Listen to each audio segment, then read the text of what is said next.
When I go on vacation for 30 days, I take 30 watches with me. Hello. When Shannon Sharpe calmly began breaking down Floyd Mayweather Jr.'s finances, the atmosphere seemed to shift. The money image once seen as untouchable and larger than life no longer felt as strong or certain. For years Floyd did not just build wealth, he built an image of unlimited money and power. Private jets, luxury watches, and stacks of cash were shown like props in a movie scene. But now behind that carefully built image, a new question is growing louder than ever. Is Floyd still financially untouchable as he says, or has his empire quietly moved into survival mode? And if the king of cash is still stepping into exhibition fights at this stage, is it truly about legacy or something far deeper? Is in financial straits. You know, he was very flamboyant and flashy with a lot of his money, and it almost seemed like impossible. Even if he lost a lot of it, how can he actually go broke? Well, I know he lost $8 million on a house in Vegas, $54 million in loans. Another house of his just got foreclosed on. What? He sold his plane. Logan Paul says he owes him like $1.2 million. He also owes Dubai royalty money. He's underwater with the IRS. He's not going to garner a lot of sympathy from people because of the way he acted and the way he carried himself. But it's wild to think when you make that much money, it can all... For a long time, people thought the money nickname was forever, like it came with a lifetime guarantee with no end and no drop in status. But now things feel a little different, almost like something that may have quietly run past its limit. What makes this situation uneasy is not just the rumors, but the pattern itself. The same talk keeps coming back in different places across podcasts, locker rooms, and interviews. Different people, but the message sounds the same. And for the first time, these voices do not sound like they are just trying to criticize him. They sound like people who are beginning to notice cracks in the image that once looked untouchable. Did I lie when it come to Floyd Mayweather? I told you he was broke. Y'all got so mad at me because it's like, how could somebody actually broke talk about a man who's broke and he got more money than you? Look at all those fake Birkins he buys his girlfriends. Well, listen, here's the thing. Now, I told you them Birkins was fake. First of all, you cannot go buy 20 Birkins at once that are all the same size. You do know that, right? I couldn't even say the name at first. Remember I used to call it a Herm's bag? And then they started picking at me and I was like, it's Herm. Because I'm just not into buying things to be noticed. Because let's be honest, the image Floyd built looked bulletproof. It was never only about money, it was also about control and dominance and the idea of total power. He wanted the world to believe he was not just wealthy, but untouchable. The type of person who could spend huge amounts of money and still have enough to buy the building he is standing in. Every post, every appearance, and every display of wealth kept pushing the same message. But now people are starting to look at that image in a new way. And when they look closer, they begin to separate what is real from what was just part of the performance. Flat out that Mayweather's broke right now. His spending has gotten so out of control that this is why he's coming back and again. Oh, absolutely. But I've been knowing that. Oh, you've known that? Of course. Explain. Of course. Huh? Explain. Well, I mean, in all those expeditions that he's been doing, Floyd was doing shows for $26,000. You know, when Floyd fought Shane Mosley, I called Floyd and I was like, one of the casinos want to give you $150,000 for a 15-minute walkthrough. And they said they'll give me $30,000 to walk through with you. And he turned it down. And then the stories began to grow louder, with quiet talk turning into open discussions. People started making claims that his spending may have reached a level that even huge earnings would struggle to support. Some say the exhibitions seen today are not just choices anymore, but something more necessary. The same man who once turned down easy money deals without thinking is now often seen in exhibitions around the world. And this contrast is what makes people stop and think.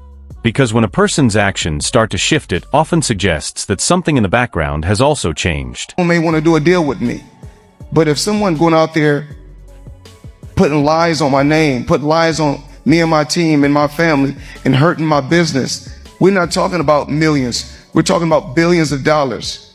We can't do that. So this is my first time ever filing a lawsuit against a media company for speaking bad about my company, I'm not a liar. I'm a lot of things, but I'm not a liar. I worked hard to build my name, to build my reputation, and I'm not gonna let anyone go out there and smear my name and talk bad about me, talk bad about my family, or talk bad about my company. What made it even more powerful was the way Shannon Sharpe handled it. There was no yelling and no drama, just a calm breakdown of the situation. He connected the points step by step, and that is what made it hit harder. Because when someone speaks in a calm and measured way, it becomes harder to dismiss. Suddenly, the discussion was no longer focused on how much Floyd made, since everyone already knows his earnings. The real and more uncomfortable question shifted to how much of that wealth is actually still there today. Told you, first of all, his manager ran off with all of his money. He's suing Showtime for giving the manager his money. Over $300 million. This man made over $1 billion in his lifetime, okay? It was reported just a few days ago that he has a tax lien for about $7.3 million, okay? Federal tax liens, okay, filed in 2018 and in 2023. So these are unpaid past taxes, all right? I guess the skating rink and the strip club ain't bringing in money like that. Neither is his boxing career, because apparently, you know, his ex-manager took it all. And let's not forget, back in 2017, okay, a year before that, he owed about $22.2 million, but his manager, Al Heyman, took care of that at the time. And once that question is raised, everything starts to look different. The exhibitions no longer seem like casual side events, they start to feel planned and necessary, and happening too often. The constant travel from Dubai to Japan to Nigeria no longer looks like global dominance. Instead, it begins to look like someone moving from place to find new opportunities. Even the choice of opponents adds to the doubt. When an undefeated legendary fighter begins facing influencers and lower-level names, people stop asking why he would do it and start asking what it really means. Exact words were, quote, "It's an exhibition, so we're both winners. We just want to go out there, entertain the people, put on a good show." When he said that, from where I was sitting, he kind of gave away the fact that he really doesn't want to risk the record, right? That kind of gives it away.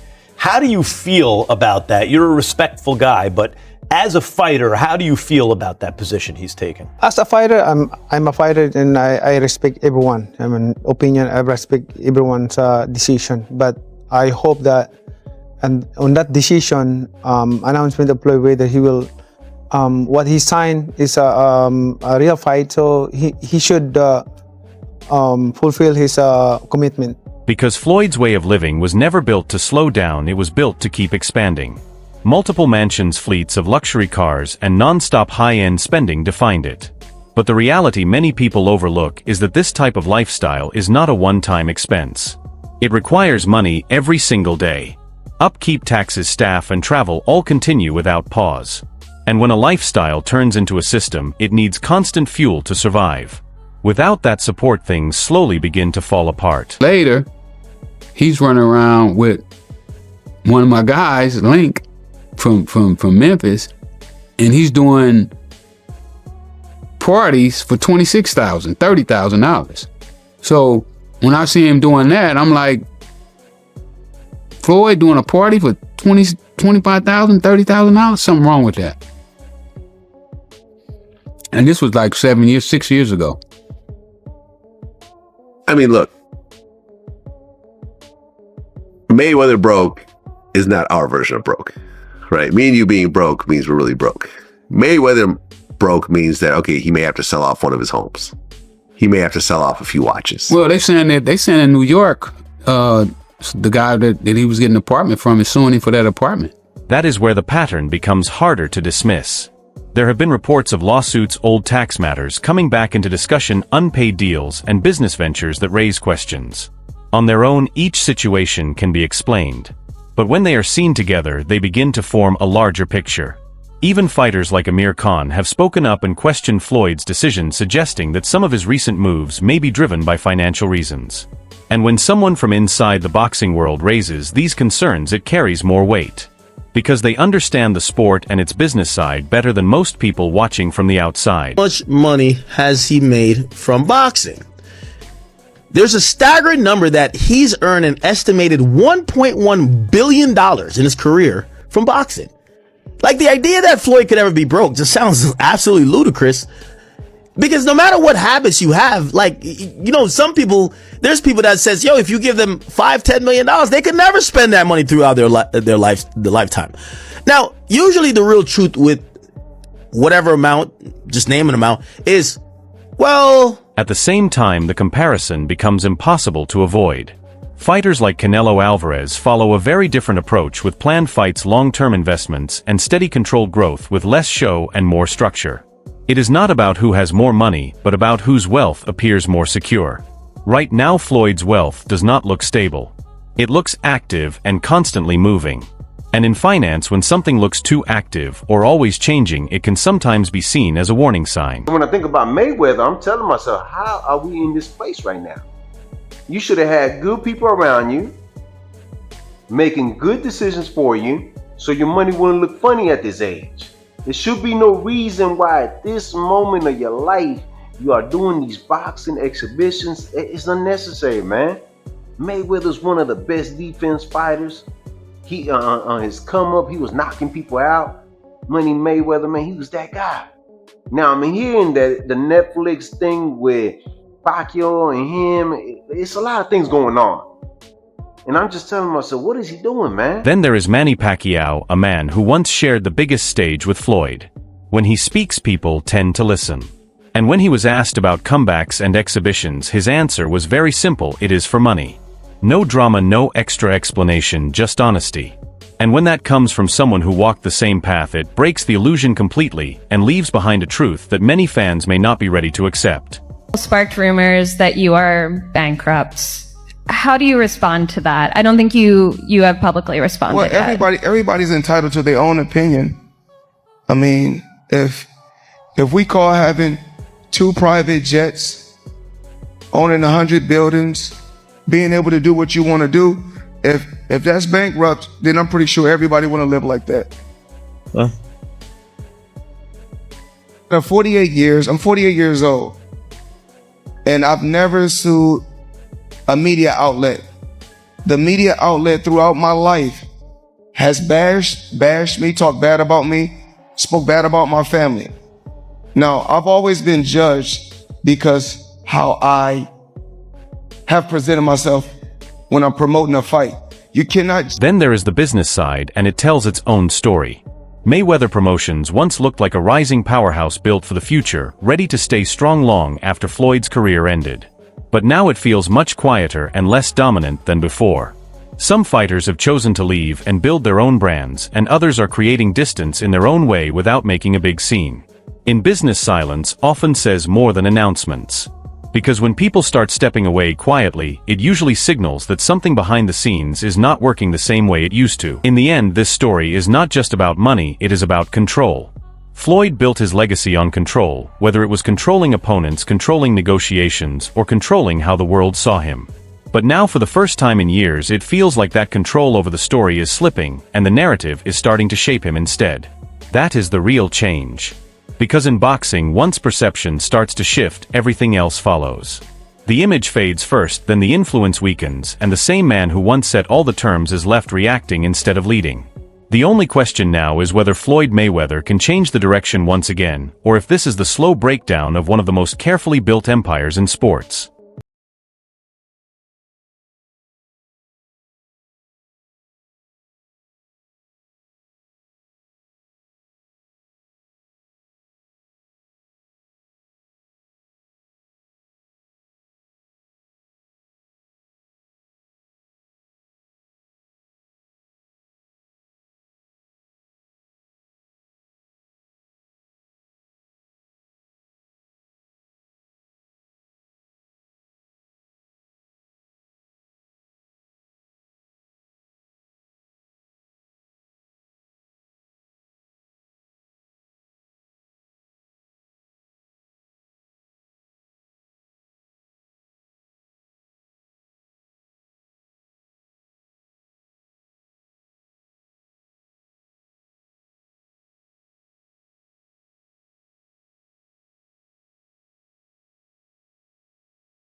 Yeah.